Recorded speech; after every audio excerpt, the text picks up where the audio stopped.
উপস্থিত সাংবাদিক বন্ধুরা, প্রথমে আপনাদেরকে জানাই আমাদের সংগঠনের পক্ষ থেকে আপনাদেরকে অভিনন্দন।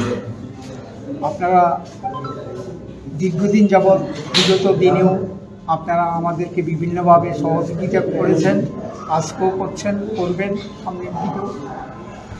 আমরা 2007 থেকে আমরা লিভ স্যালারি এবং পেনশন নিয়ে আমরা আন্দোলন করে আসছি। টিআরডিসির থাকাকালীনও যখন আমরা চাকরিতে ছিলাম তখনও আমরা এইটা নিয়ে আমরা আন্দোলন করে আসছি। 2007-এ আমরা এটা আইনের আশ্রয়ে যাই, উচ্চ আদালতে আমরা কেস করি। কেস করার ফলে 2022-এ এইটার রায় হলো। তখন রায় দিল চারজনকে দিয়ে দেওয়ার জন্য বলল। তখন আমরা বললাম ঠিক আছে, চারজনেই পাক। চারজন পাইল। চারজন পাওয়ার পরে এখন বাকিরাও তো পাও না।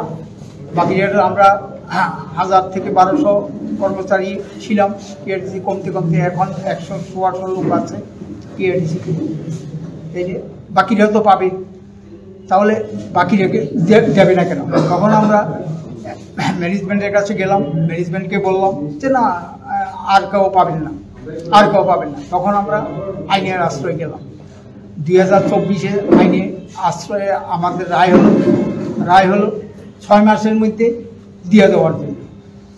এইটাকে টিআরডিসি ম্যানেজমেন্ট আবার রিট পিটিশন করে তারা উচ্চ আদালতে গিয়ে বলল যে রায় হলো যে না, তোমরা কিভাবে দিতে পারবে, তোমাদেরকে লিভ স্যালারি দিতেই হবে। বললো তোমাদেরকে দিতেই হবে, দিতে হলে তোমরা কিভাবে দিবে বলো। তখন করলো কি, তারা একটা চেয়ারম্যান বোর্ড সহ মিল্লা এমডি মিল্লা একটা বানিয়ে দিল যে এই যে এখন যে রায়টা দেখছেন এইটা টিআরডিসি বোর্ড ম্যানেজমেন্ট মিলে এই রায়টা তারা বানিয়ে দিল। হাকিম এটার উপরে সই করে দিয়ে দিল। এখন এই যে অবস্থা, 95-এ যেই লোকরা রিটায়ারমেন্টে গেছে, আজকে 2024 শেষ, তাইলে কত বছর? 25-30 বছর পেয়ে গেল একটা লোক।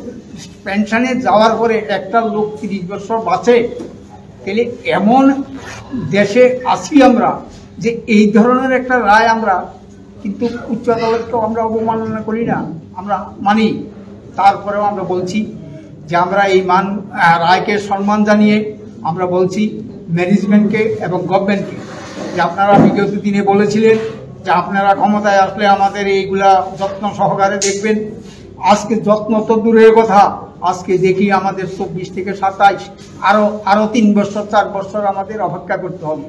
তাহলে এই 14 বছরে আমরা থাকবো, আগামী 27 পর্যন্ত আমরা থাকবো কি থাকবো না, এইটাই আমাদের আজকে জিজ্ঞাসা গভর্নমেন্টের কাছে, ম্যানেজমেন্টের কাছে।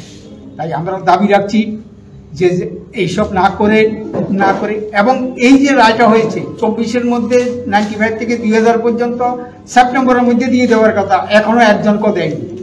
আমরা অপেক্ষা করছি এই কয়েকদিনের মধ্যে যদি না হয়, পুরান বর্ষ 24-এর মধ্যে যদি দাবিগুলা এই লিপসারিটা চালু না করে, তাহলে আমরা 25-এর প্রথম সপ্তাহে আমরা ম্যানেজমেন্টকে ঘেরাও করবো টিআরডিসি যে কেন আমাদেরকে ন্যায্য প্রণালী তোমরা হিঙ্কিমিঙ্গি করো। আগামী 25-এর প্রথমেই আমরা টিআরডিসির ম্যানেজমেন্টকে ঘেরাও করব, কেন আমরা লিভ স্যালারি পাবো না। আমি আপনাদের মাধ্যমে রাজ্যের মানুষকে জানান দিতে চাই এবং আমাদের সব কর্মচারীরা যাতে জানতে পারে। বিগত দিনেও আপনাদের মাধ্যমে আমরা বহু সাহায্য পেয়েছি, আগামী দিনেও পাবো, যাতে কোনো অবস্থাতেই আমরা পিছপা হব না যতক্ষণ পর্যন্ত আমাদের লিভ স্যালারি। এই যে পেনশন আমরা পাই কত? 1000 টাকা, 2000 টাকা। আজকালকার দিনে এই 2000 আর 1000 টাকা পান্তা ভাতের জলটাকে গরম করতে হলে হয় না। ঘুম থেকে উঠেই ঠাকুরকে দর্শন করার আগেই একটা গ্যাসের ট্যাবলেট খেতে হয়, একটা প্রেশারের ট্যাবলেট খেতে হয়, আর অন্য ওষুধ তো আছে। ডাক্তার বলে পরিশোধীয় জল খাবেন 4 লিটার ডেলি। 4 লিটার জলের দাম 40 টাকা। আমি সারাদিনে পেনশনে পাই 50 টাকা। তাহলে আমার বাকি স্ত্রী, পুত্র, পরিবার, পরিজন, গ্যাসের বিল, কারেন্টের বিল, তারপরে এইসব জিনিস, বাড়ির ট্যাক্স, কোথা থেকে আমরা দেবো? কোথা থেকে আসবে? আমাদের জন্য তো আলাদা কোনো বাজার নেই। আমরা তো এই বাজারে খাই, কেন্দ্রীয় সরকার যেই বাজার থেকে ডাল চাল খায় সেই বাজারে রাজ্য সরকারের কর্মচারীরাও খায়, সেইখানে আমরা ইপিএফ এর পেনশনাররাও একই বাজার। তাহলে আমাদের জন্য যদি আজকে আলাদা বাজার থাকতো যে হ্যাঁ এখান থেকে ইপিএফরা পাবে বিনা পয়সায় বা সামান্য একটা মূল্য দিতে হবে নামে, তাহলে আজকে বুঝতাম। কিন্তু আমাদের জন্য আলাদা কোনো বাজার নেই, আলাদা কোনো কিছু নেই। বাজার তো হু হু করে বাড়ছে, বাজার তো আমার জন্য বন্ধ নেই। দ্রব্যমূল্য আজকে কোন জায়গায় যারা চাকরি করছে, লাখ টাকা বেতন পাচ্ছে, উনিও চিৎকার করছে যে যেই অবস্থায় এই অবস্থা বাঁচানোর কোনো রাস্তা নেই। আর আমরা কি করে বাঁচবো? আমরা তো আজকে মানে কি নিকৃষ্টের আর শেষ নাই।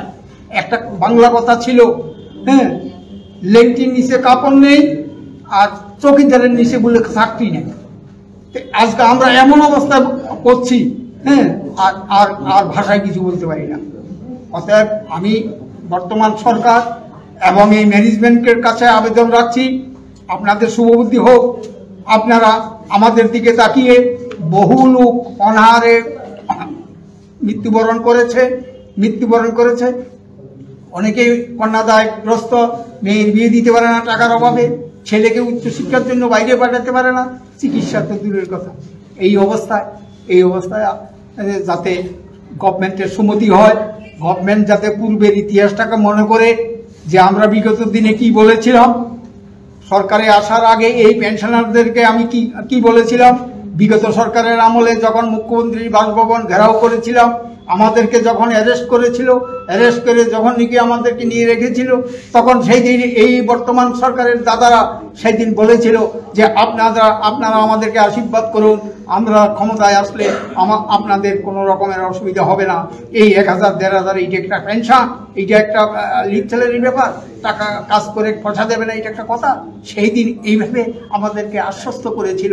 আমরা মন ধরে সেই দিন এই গভর্নমেন্টটাকে আহ্বান করেছিলাম। আর আজকে কি অবস্থা? এই অবস্থা থেকে আমি কাউকে দোষারোপ করতে চাই না। কোনো গভর্নমেন্ট চলে যাক সেই কথা আমরা বিগত দিনেও বলিনি, আজও বলবো না। আমাদের ন্যায্য পাওনাটা আমাদেরকে দিয়ে দিন, আমরা যাতে দুবেলা দুমুঠো ভাত খেয়ে বাঁচতে পারি। এই কথাগুলো বলে আমার সংক্ষিপ্ত বক্তব্য এইখানে শেষ। আমাদের কেন্দ্রের রাজ্যে তো একই সরকার।